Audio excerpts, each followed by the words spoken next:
మల్కాజ్గిరిలో రౌడీ రాజకీయం అది సరికొత్తగా ఈరోజు తెర మీదకి వస్తున్నటువంటి సందర్భం. ఎవరైతే తండ్రి కొడుకులు గత మాజీ ఎమ్మెల్యేగా ఉన్నటువంటి మైనంపల్లి హనుమంతరావు, ఆయన కొడుకు రోహిత్ మొన్న 2 రోజుల కింద చేసినటువంటి హల్చల్ ద్వారా లోకల్ ప్రజానికం మాత్రం ఒక తీవ్ర స్థాయిలో ఆగ్రహం వ్యక్తం చేస్తున్నటువంటి పరిస్థితి. ఈ రౌడీ రాజకీయాలతో మల్కాజ్గిరి రాజకీయాన్ని ఎట్లా శాసిస్తారని చెప్పేసి వాళ్ళ మీద ఆగ్రహంతో ఉన్నటువంటి విషయం. ఈ నేపథ్యంలో చూద్దాం, కొంతమంది నిజంగా లోకల్ మల్కాజ్గిరి అంటేనే చాలా పెద్ద ఏరియా కాబట్టి ఇక్కడ ఉన్నటువంటి నిజంగా లోకల్స్ వాళ్ళు, ఇక్కడ లోకల్లో ఉన్నటువంటి వాళ్ళు ఏమనుకుంటున్నారు, వాళ్ళ హల్చల్ని ఇక్కడ స్వీకరిస్తున్నారా, నిజంగా వాళ్ళు వాళ్ళ యొక్క పెత్తనాన్ని మల్కాజ్గిరి ప్రజలు ఏ విధంగా తీసుకుంటారు అనే అంశానికి సంబంధించి మనతో మాట్లాడేందుకు కొంతమంది ఉన్నారు. నాకు మీ పేరేం పేరన్నా? నా పేరు బైరు అనిల్ కుమార్. మల్కాజ్గిరి 141 డివిజన్ ప్రధాన కార్యదర్శిగా పనిచేస్తున్న పార్టీకి, టీఆర్ఎస్ పార్టీకి, బీఆర్ఎస్ పార్టీకి పనిచేస్తున్నాను. నేను అసలు ఎందుకు ఇంత రౌడీ రాజకీయం నడుస్తుంది ఇక్కడ మల్కాజ్గిరిలో?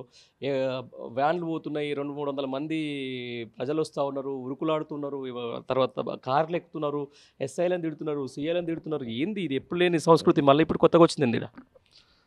సార్, ఇప్పుడు ఈ గతంలో నుంచి కూడా ఇదే ప్రాబ్లం జరుగుతుంది. మళ్ళీ 141 డివిజన్ కానీ మన మల్కాజ్గిరి కాన్స్టిట్యున్సీలో, నియోజకవర్గంలో ఈ మైనంపల్లి హనుమంతరావు గారు వచ్చారు, మాజీ ఎమ్మెల్యే గారు, ఇప్పుడు మాజీ అయ్యారు. అతను ఇంతకుముందు మా ఎమ్మెల్యేగా అతన్ని మేము గెలిపించాం కూడా ఇదే వైఖరి నడిచింది ఇక్కడ.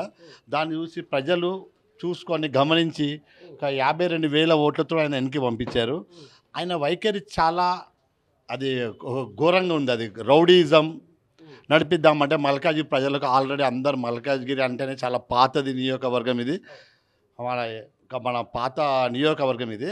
అందులో మనం అవకాశం ఇచ్చాము, బయట వాళ్ళకి అవకాశం ఇచ్చాము. లోకల్ వాళ్ళకి ఉండే ఒక రాజేంద్ర అన్న గారు ఉండే, ఆయన మా ఇంటి అన్న, తమ్ముడు, వదినే లాగా భావంతో మల్కాజ్గిరి ప్రజలందరము ఇంటి కుటుంబ సభ్యుల్లాగా బతికాం. అంటే ఇది మల్కాజ్గిరి ఏర్పడి నాకైతే ఇప్పుడు 54 సంవత్సరాలను నేను చూసినప్పటి మల్కాజ్గిరి ప్రాంతం ఉన్నది.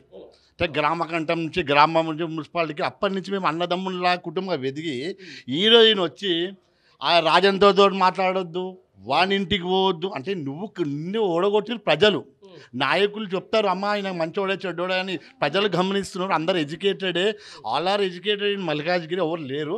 ఇంకొకటి సార్, నేను చెప్పేది మీ ద్వారా తెలియజేస్తున్నాము, మల్కాజ్గిరి భయస్సులు ఎవరు లేరు. నీ భయం ఉండి తీసుకెళ్ళి అల్వాళ్ళ పెట్టుకొని మా మహిళా కార్పొరేటర్ మేకల సునీతమ్మని నెట్టేయడము, అడు బెవర్సి అంటే ఆడ కూడా తెలియదు, మల్కాజ్గిరికి వచ్చిన సాయి అంట. వాడు ఇన్నాళ్ళు ఎప్పుడు కనవడలే మా ఏరియాలో. ఇంతకు ముందు కూడా నేను మీద వాయిస్ ఇచ్చిన, అరే సాయిగా మల్కాజ్గిరిలో అందరు పైల్వాన్లే, నువ్వు ధమ్కిలు ఇయ్యకు, నీ వయసు ఎంత, నువ్వెంత, ఇవి చెయ్యకరా అంటే నాకు వేరే ద్వారా ఫోన్ వచ్చింది, అన్న నువ్వు అన్నకు మా ఓడే సాయి అంటే, అన్న అదుపులో పెట్టుకోండి, ఇక్కడ అందరూ 50-60 ఇన్నోళ్ళే, అందులో మాకు మండలం రాదన్న అంటే మాకు ఆయన పెద్ద మనిషి, మా ఊరికే పెద్ద మనిషి, మాకు ఆపత్తుంటే ఆయన వస్తాడు. నువ్వు కూడా ఉండివి, నీకు పెద్ద మనిషిలా గౌరవించడం. కానీ ఈరోజు నువ్వు మా మహిళల మీద దౌర్జన్యం చేయడం ఎంతవరకు? మేము ఒక దళిత మహిళ, అల్వాల్ కార్పొరేటర్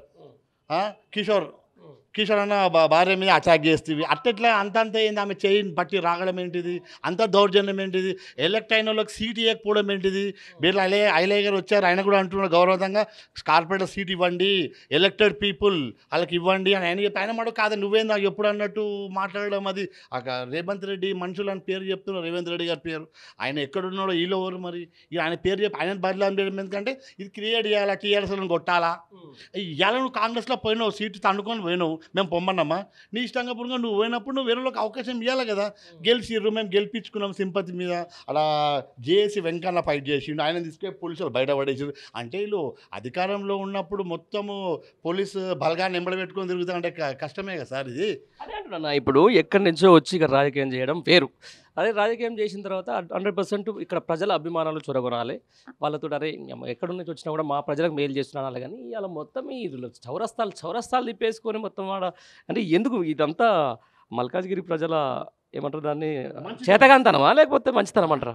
ఇప్పుడు మల్కాజ్గిరి చేతగనం కాదు సార్, ఆయనకు రెస్పెక్ట్ ఇచ్చినాం, రెస్పెక్ట్ కాపోలేకపోతున్నాం. మొన్న వచ్చిండు ఒక 20 మంది కార్లు వేసుకొని సైరన్ కొట్టుకుంటే ఉత్తమ్ నగర్ సభలోకి వెళ్ళి వస్తుంటే, ఆ ట్యూషన్కి వెళ్ళే టైం అదే, కాలేజ్ చదువుకునే అదే, ఇన్స్టిట్యూషన్స్ ఉండే అదే, అనుటెక్ దగ్గరకు వచ్చి హంగామా చేస్తే ఎంతమంది పిల్లల ఇన్స్టిట్యూషన్స్ ఖరాబ్ అయిపోయినాయి సార్. ఎడ్యుకేషన్ మా అమ్మాయి స్టడీంగ్ ఉస్మాన్ యూనివర్సిటీలో, అమ్మాయి రానికి 9:10 అయింది సార్. ఒక అమ్మాయి ఎంత ట్రాఫిక్ జామ్ అయిపోయింది, ఎక్కడి జామ్ అయిపోయింది. అలాంటి నా బిడ్డలు వాళ్ళకి బిడ్డలు లేరా అంటే మీరు 10 మందిని వేసుకోమని అయిపోయిందా? చదువు సంస్కారం ఉందా అంటాడు, నేను డాక్టర్ అంటాడు, అదంటాడు ఇదంటాడు. ఇదే నా సంస్కారం? మనకే చోడసలు నిలబడి అంటే అధికారులకు రెస్పెక్ట్ లేదా? అధికారులకు రెస్పెక్ట్ లేదా అంటారు సార్. రాజపూర్ అంటే సీఏ అంటే ఒక సర్కిల్ ఇన్స్పెక్టర్ మల్కాజ్గిరి, మాకు ఒక ఎస్ఐ ఉండే ఒకప్పుడు, ఒక జమీందారు పోయి ఎస్ఐకి వెళ్ళి సీఏ వచ్చిండు. ఒక 6 సెక్టార్, ఒక 6 ఎస్ఐలను పెట్టుకొని ఒక సీఐ అట్లా అంటే ప్రజల ముందు ప్రజలు రేపు రెస్పెక్ట్ గౌరవం ఇస్తారా సీఐకి ఎవరన్నా? అది కొద్దిగా ఆలోచించుకోవాలి కదా సార్. నువ్వు ఉండే మెదక్ ఎమ్మెల్యే, మెదక్లో చూసుకోవాలా? పోనీ వచ్చిన అభిమానంగా పిలిస్తే నువ్వు రా అన్న దండం పెడతాం పో, అది అభిమానం అది.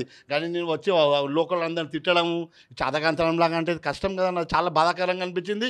మేము బాధపడేది కాక ఉన్న మల్కాజ్ ప్రజలందరూ బాధపడుతున్నారు. ఈ రౌడీ రాజకీయం ఎందుకు పంపించారు, నెక్స్ట్ టైం ఇక్కడికి రావద్దు అని కోరుకుంటున్నారు సార్. ఇలా కార్పొరేటర్ మరి ఆయన ఎవరి జోరికి పోయిన వ్యక్తి కాదు.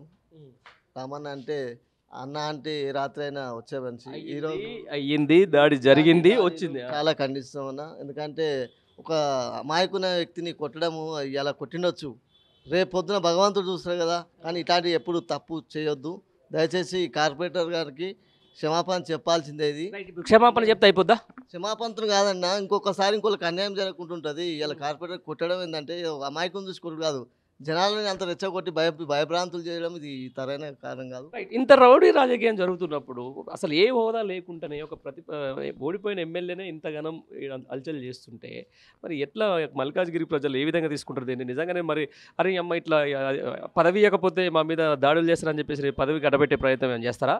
రాబోయే రోజుల్లో ఖచ్చితంగా ప్రజలు ఖండిస్తున్నారు, చూస్తున్నారు. 100% టీఆర్ఎస్ విన్నర్ అవుతుంది కాబట్టి ఇవాళ దాడులు చేస్తారు. నెక్స్ట్ వచ్చేది రాజ్యం టీఆర్ఎస్, 100% కేసీఆర్ వస్తుంది కాబట్టి ఇవన్నీ మాకు హోప్ తెచ్చడానికి ఇవన్నీ ఏం లేదు. మాకు హై పెంచుకోనికి మాకు 100% భగవంతుని దయ వల్ల మా కేసీఆర్ వస్తుండు. 100% టీఆర్ఎస్ ఫామ్లోకి వస్తుంది. ఆ తర్వాత మేమేం చెప్పాలో భగవంతుడు వాళ్ళు చెప్పిస్తాడు.